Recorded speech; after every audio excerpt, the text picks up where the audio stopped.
छत्तीसगढ़ की भूपेश सरकार इन दिनों जबरदस्त दबाव में है।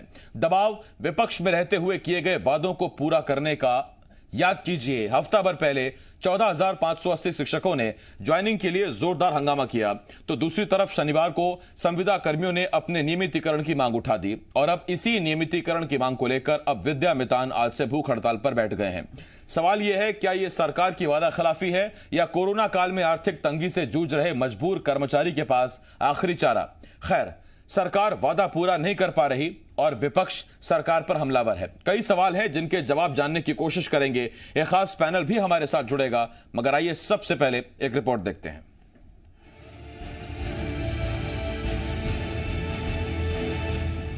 ये तस्वीरें देख रहे हैं आप। इन तस्वीरों में सरकार को उसके वादे की याद दिलाने की कोशिश है। इन तस्वीरों में ये बताने की कोशिश है कि आपको वोट दिया, अब इन्हें इनका हक दीजिए। पहले 14,580 शिक्षक बहाली के अभ्यर्थियों ने प्रदर्शन किया, जिसके बाद सरकार ने उनकी बहाली को मंजूरी दे दी। अब नियमितीकरण की मांग को लेकर संविदा स्वास्थ्य कर्मी शनिवार से हड़ताल पर हैं। वहीं नियमितीकरण की ही मांग लेकर विद्या मितान यानी अतिथि शिक्षकों ने भी आज से भूख हड़ताल शुरू कर दी है। दरअसल 2018 विधानसभा चुनाव के घोषणा पत्र में कांग्रेस ने इनके नियमितीकरण का वादा किया था, लेकिन अब तक वादा पूरा नहीं हो सका। मुद्दा बड़ा है तो बीजेपी ने सरकार को आड़े हाथों ले लिया। उधर कांग्रेस अब सरकार का बचाव कर रही है। आज पूरे प्रदेश भर के विद्या मितान रायपुर में धरना में बैठे हुए हैं। मांगे उनकी जायज है। सरकार बन गई है, वादा निभाने का समय है। अब सरकार में आने के बाद में कांग्रेस को अपना वादा निभाना चाहिए और वादा निभा करके उनके नियमितीकरण करनी चाहिए। जन घोषणा पत्र में हमने वादा किया था और जो वादा किया था उसको पूरा भी करेंगे। 36 में से 24 वादों को हमारी सरकार ने पूरा किया है। हम विद्या मितानों से वादा किए थे, स्वास्थ्य कर्मियों से भी वादा किए थे और उन वादों को भी पूरा किया जाएगा। सरकार 5 साल के लिए बनी थी और हमने अपने घोषणा पत्र के वादों को 5 साल के लिए किया था और सभी के वादों को पूरा किया जाएगा। पहले शिक्षक, फिर संविदा कर्मी और अब अतिथि शिक्षक ने सरकार पर धावा बोल दिया है। 1.5 साल की सरकार भरोसा दिला रही है कि वो अपना हर वादा निभाएगी, मगर कब तक ये अभी साफ नहीं। इस बीच सियासत उफान मार रही है और शिक्षक, संविदा कर्मी अपना हक मांग रहे हैं। सत्य प्रकाश, जी मीडिया, रायपुर।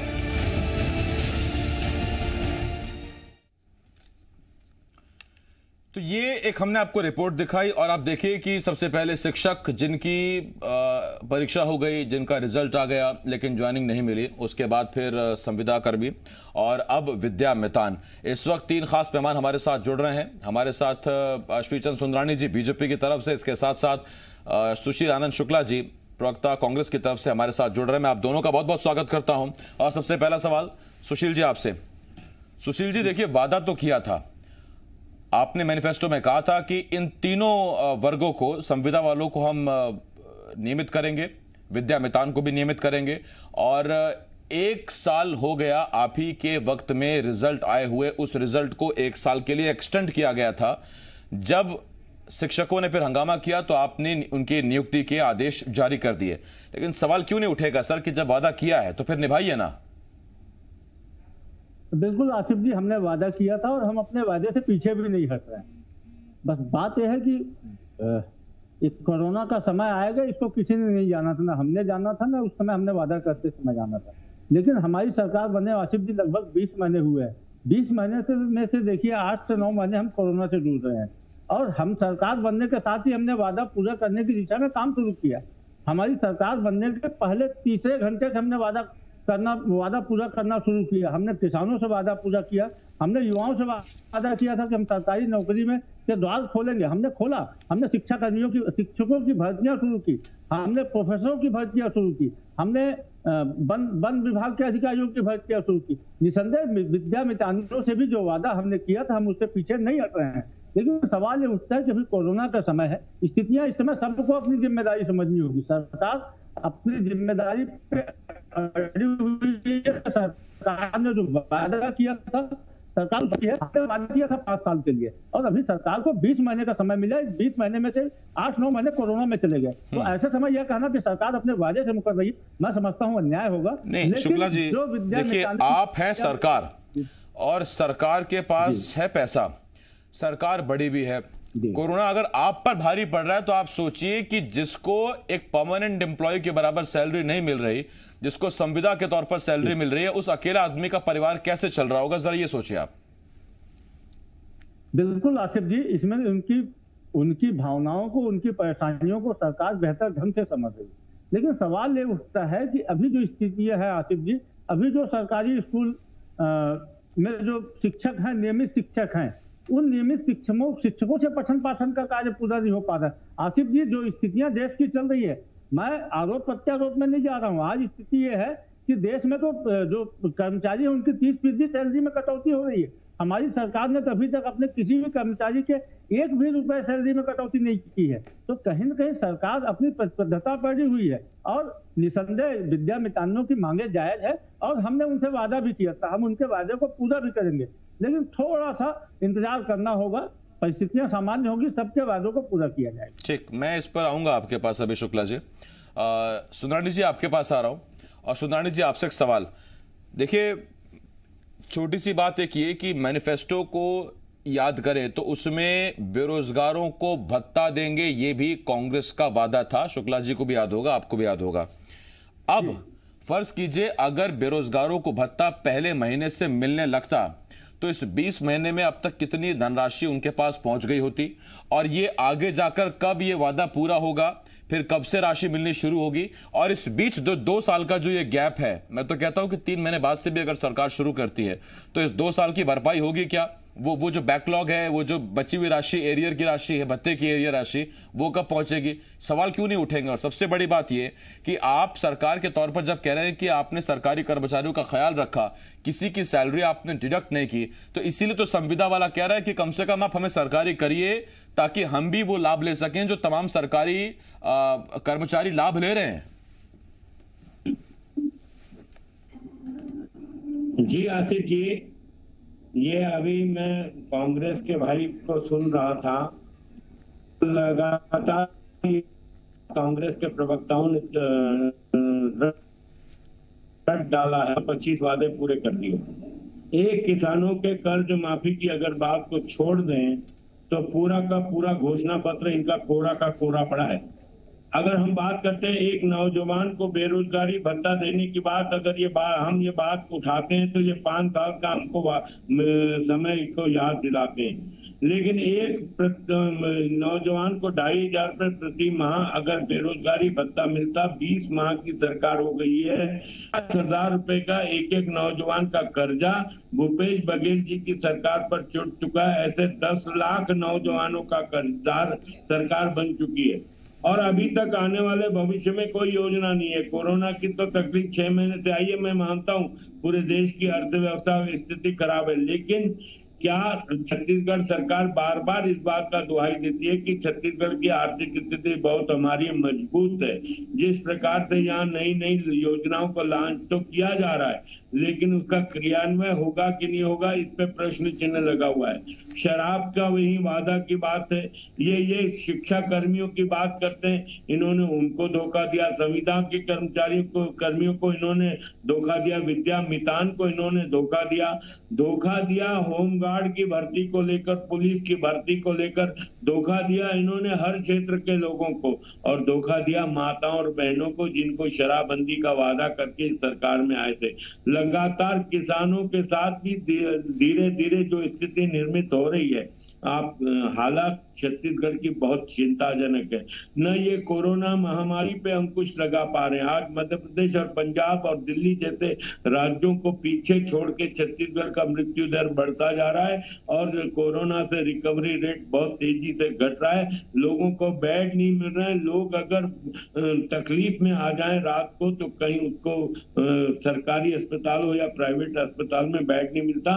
WHO की रिपोर्ट के बाद स्वास्थ्य मंत्री की बार बार चेतावनी के बाद भी यह सरकार कहीं न कहीं मदमस्त हाथी पर सवार होकर चल रही थी और इन्होंने अनदेखा किया सारी बातों को, जिसका परिणाम नहीं, सुंदरानी साहब, इसमें सरकार कह रही है कि थोड़ा वक्त दीजिए, सरकार 5 साल के लिए बनती है, हम क्रमवार मांगे पूरी कर रहे हैं। तो क्या इस लिहाज से सरकार को सब्सिडी दी जा सकती है, छूट दी जा सकती है कि आप बारी बारी से अपने वादे पूरे करिए? कोरोना काल का भी हवाला कांग्रेस दे रही है। देखिए आसिफ भाई, एक वादे को पूरा करने की दिशा में तो कदम बढ़ते हैं इनके। एक वादे को पूरा करने, ये सिर्फ कह देने से नहीं होता। आदिवासियों के मामले में ये यू टर्न मान रहे, हर मामले में तो यू टर्न मारने वाली सरकार है। आदिवासियों की जमीन गैर आदिवासी नहीं खरीदेगा, ये बात उठाते थे, उस मामले में भी एक कमेटी बनाकर यू टर्न लिया। शराबबंदी के मामले में यू टर्न लिया। आते ही इन्होंने बहुत सारी एसआईटियां गठित कर दी और भारतीय जनता पार्टी को बदनाम करने का काम किया कि ये भ्रष्टाचारियों की सरकार थी। 15 साल छत्तीसगढ़ को लूटा, 2 साल निकलने को हो गए, इतनी सारी एसआईटियां इन्होंने गठित की। एक एसआईटी का परिणाम तो सामने लाते आदरणीय आसिफ भाई, मैं तो इनसे कहूंगा कि आप बताइए 2 साल में आपकी क्या उपलब्धि रही? विकास के काम सारे ठप है। नगर निगम में पूछ ही लिया तो शुक्ला जी से जान लेते हैं ना सुंदरानी सिंह, आपने जब पूछा है तो एक बार शुक्ला जी से जान लेते हैं।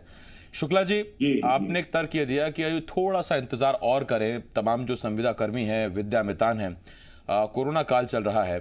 सर, यहाँ तो छत्तीसगढ़ में मामले लगातार बढ़ते चले जा रहे हैं, 2,500-3,000 हजार मामले रोज सामने आ रहे हैं। ऐसे में आपका आकलन क्या है कोरोना को लेकर? कब कोरोना खत्म होगा और कब जाकर आप नियमितीकरण कर पाएंगे? आपको हाल फिलहाल में 15-20 दिन में, 1 महीने में कोरोना खत्म होते दिखता है क्या, या दरअसल आपको कोरोना के साथ ही नियमितीकरण करना पड़ेगा?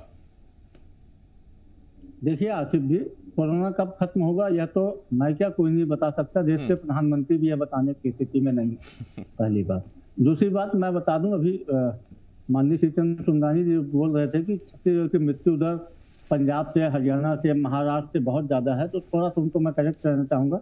इससे पहले क्रिएट होता है, छत्तीसगढ़ में आंकड़े बढ़े हैं, मरीज बढ़े हैं, लेकिन मृत्यु दर भगवान की दया से छत्तीसगढ़ का मृत्यु दर 0.73 है। जो एक मिनट शुक्ला जी बोलिए।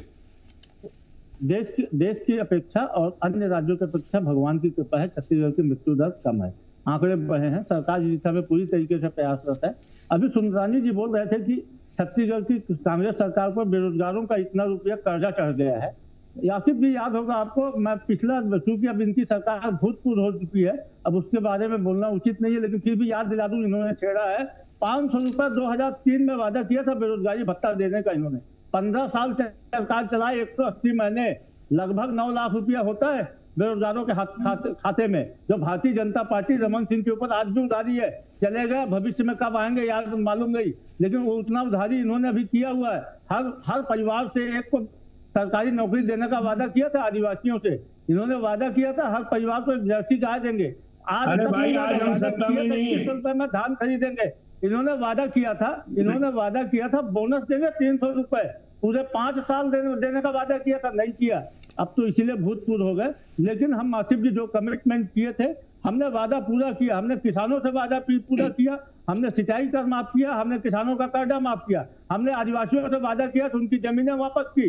बस्तर में हमने आदिवासियों से वादा किया था और इसीलिए हमने तेंदुपत्ता से बोनस की संग्रह राशि 2500 से बढ़ा के 4000 की। हमने शहरी क्षेत्र की जनता से वादा किया था कि हम 5 डिसमिल तक जमीनों की खरीदी बिक्री चालू करवाएंगे, जो इन्होंने दबैया बंद करवा के रखी थी, हमने चालू करवाया। हमने वादा किया था कि हम बिजली बिल आधा करेंगे, 400 यूनिट तक बिजली बिल हमने आधा कर दिया। हमारी सरकार ने जो कहा था, हमने वादा किया था कि युवा रोजगारों के लिए जो सरकारी नौकरी में बंद द्वार थे उसको खोले जाएंगे। शुक्ला जी देखिए, ना तो सुंदरानी जी ने, ना मैंने कहीं नहीं कहा कि आपने क्या किया, आपने कुछ नहीं किया, हमने तो कहा ही नहीं। मैं तो आपने देखिए शुक्ला जी आपने जो किया, सरकार ने जो किया, जिन वर्गों के लिए किया, वो वर्ग उसके लाभार्थी है, वो गवाह है, वो सबूत है, वो जीते जागते उसके चश्मदीद है कि हमारे लिए हुआ। लेकिन जो वर्ग आज सड़क पर है, अपने लिए मांग कर रहा है, वो कुछ समयावधि कुछ चाहता है, वो आपसे कुछ एक तारीख चाहता है कि आप बताइए तो सही। बिल्कुल आसिफ जी, मैं फिर बोल रहा हूं कि जो वर्ग, देखिए जो शिक्षक भर्ती प्रक्रिया थी, उसमें कहीं न कहीं भारतीय जनता पार्टी ने एक माहौल क्रिएट करने की कोशिश की कि बंद कर दी गई। सरकार की नीयत साफ थी, तत्काल पहले रमन सिंह जी का बयान आया था कि इसकी 1 साल से ज्यादा इसकी अवधि नहीं रहेगी परीक्षा परिणाम की। सरकार ने तत्काल उस परिणाम को 1 साल से बढ़ा के 1 साल से और बढ़ाया। उसके बाद इसके बाद में कहा गया कि इनको कम से कम नियुक्ति दी जाए। तो सरकार ने नियुक्ति प्रक्रिया विलंबित जरूर थी, कभी रोका नहीं था। उस नियुक्ति प्रक्रिया को त्वरित गति से करवाया, बोला गया कि जैसे कोरोना समाप्त होगा वैसे सबको शिक्षक के रूप में नियुक्ति दी जाएगी। जहां तक विद्यामितानों का सवाल है, इन्हीं विद्यामितानों को संविदा आउटसोर्सिंग के माध्यम से रखती थी सुंदरानी जी की सरकार। 25,000 रुपए ठेकेदार लेता था और विद्यामितानों को मिलता था 15,000 रुपए। हमारी सरकार ने उस पर अंकुश लगाया है और हमने वादा किया था और इस वादों को पूरा किया जाएगा। निसंदेह विद्यामितानों को भी हम लोगों ने वादा किया है, उनको नियुक्त किया जाएगा। आपके पास शुक्ला जी, सुंदरानी साहब आपके पास आ रहा हूं। एक बार फिर ये दोहरा दिया है शुक्ला जी ने कि जैसे ही कोरोना खत्म होगा वैसे ही नियुक्ति भी दे दी जाएगी, नियमितीकरण भी हो जाएगा। और आजकल एक जोक भी बड़ा वायरल हो रहा है सोशल मीडिया पर, उसमें लिखा है कि जब तक कोरोना का टीका ना आए भगवान हमें टिकाए रखना। तो कोरोना कब खत्म होगा, कब उसमें नियमितीकरण होगा, कब उसमें नियुक्ति होगी, लंबा इंतजार है मतलब अभी।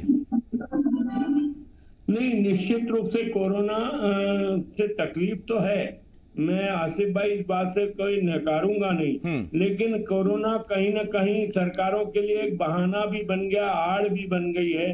कोरोना का टीका जब आएगा तब आएगा, लेकिन क्या लोग जीना छोड़ देंगे? लोगों को रोजगार की आवश्यकता थी, लोगों को नौकरियों की जरूरत थी, जिसका आश्वासन प्रदेश सरकार, और फिर प्रदेश सरकार की जिसमें रुचि है वो योजना के लिए पैसा आ जाता है। लेकिन शिक्षकों के मामले में, विद्यामितानों के माध्यम में या संविधान नियुक्ति के मामले में सरकार के पास पैसा नहीं है, ये समझ से परे है। और जब कभी अर्थव्यवस्था को लेकर, वित्तीय प्रबंधन को लेकर सरकार पे आरोप लगता है तो सरकार कहती है हमारी वित्तीय स्थिति अच्छी है, वित्तीय प्रबंधन अच्छे है, हम फाइनेंशियली बहुत मजबूत हैं।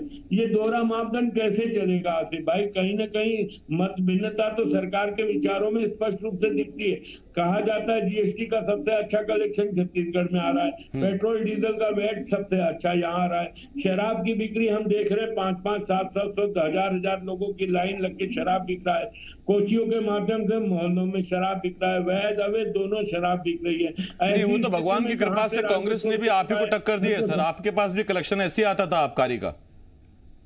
नहीं, आबकारी का कलेक्शन जिस प्रकार से हमारे समय में आता था, व्यवस्थित ढंग से आता था, कभी कहीं का लीकेज नहीं था। इनके राज में, राजधानी में कई सारी दुकानों में लाखों रुपए का घोटाला शराब दुकानों में देखने को मिला। कैसे हो रहा है? सरकारी दुकानों में पैसे की हेराफेरी कैसे हो रही है, क्यों होनी चाहिए वो हेराफेरी? ठीक, लगातार आखिरी 30 सेकंड में दे पाऊंगा आपको शुक्ला जी।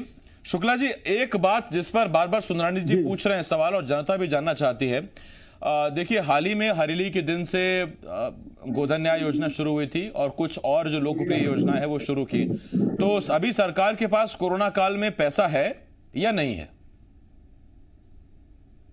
देखिए आसिफ जी, जो योजनाएं शुरू की गई थी, पैसा है या नहीं, ये योजनाएं तो चलेंगी, लेकिन सवाल इससे सरकार को प्राथमिकता तय करनी पड़ेगी। और जो प्राथमिकता थी वो आवश्यक था, क्योंकि हमने किसानों का जो बोनस, उसका डिफरेंस आपका पाता था, उसको राजीव गांधी न्याय योजना के माध्यम से आवश्यक था किसानों को देना। ये बेरोजगारी की बात कर रहे थे, मैं 1 सेकंड लूंगा आसिफ जी, बताइए कि जुलाई 2020 के पहले की जितनी भी नियुक्तियां थी मोदी सरकार ने रद्द कर दी, कि कोई भी भर्ती के लिए जो आवेदन निकाले गए हैं वो सारे के सारे रद्द किए जाते हैं। और भविष्य में मोदी सरकार ने भर्तियों पे रोक लगा के रखी है। हर साल 2 करोड़ युवाओं को रोजगार देने का वादा था। हमारे हिस्से में भी करीब 15-20 लाख रोजगार आता है छत्तीसगढ़ में, अभी तक ये तो उसमें वही तो समस्या है शुक्ला जी, कुछ आस दिल्ली से थी, कुछ रायपुर से थी, न दिल्ली वाली पूरी हो रही है न रायपुर वाली पूरी हो रही है, कहीं से तो पूरी हो तो कम से कम जेब में नौकरी मिले। खैर, शुभकामनाएं आपको, आप अपने वादा जल्दी पूरे करें तो उसमें कुछ जो संविदा वाले उनको नियुक्ति मिले, जिनकी रिजल्ट आ गए उनको नियुक्ति मिले। धन्यवाद आपका सुंदरानी जी, शुक्ला जी, बहुत शुक्रिया आपका हमारे साथ जुड़ने के लिए, वक्त देने के लिए। लेकिन इधर देखिए, हमने आपको बताया कि सबसे पहले ऐसे शिक्षक जो परीक्षा दे चुके हैं, रिजल्ट आ चुके हैं, नियुक्ति के इंतजार में, सरकार कह रही है कि हमने पहली बार आकर उसका अवधि बढ़ाई, रिजल्ट की अवधि, यानी जो रिजल्ट 1 साल पहले आ गया 1 साल बाद वो एक्सपायर हो जाएगा। ये पिछली सरकार तक रूल था, नई सरकार ये कह रही है कि हमने इसको आगे एक्सटेंड कर दिया, इसको और बढ़ा दिया है। एक्सटेंड नहीं करना है सर, इसमें सीधी बात यह है कि अगर रिजल्ट आ गया तो आप नियुक्ति दे दीजिए, 1 साल तक पहले इंतजार करें, फिर आप इस 1 साल को और बढ़ा दीजिए, यानी कि उसको नौकरी मिलने में और देरी। बीजेपी कह रही कोरोना काल में बाकी योजनाओं के लिए पैसा है लेकिन नियमितीकरण के लिए पैसा नहीं है। सरकार का कहना है कि स्कूल अभी बंद पड़े हैं, कोरोना जब बंद होगा, खत्म होगा तो उसके बाद फिर नियुक्ति दे देंगे। खैर देखते हैं कोरोना कब जाता है और कब नियुक्ति मिलती है। तो जितने लोग मांग कर रहे हैं आप कल से वो यही दुआ करें कि जल्द से जल्द कोरोना जाए। सरकार तो फिलहाल यही तर्क दे रही है।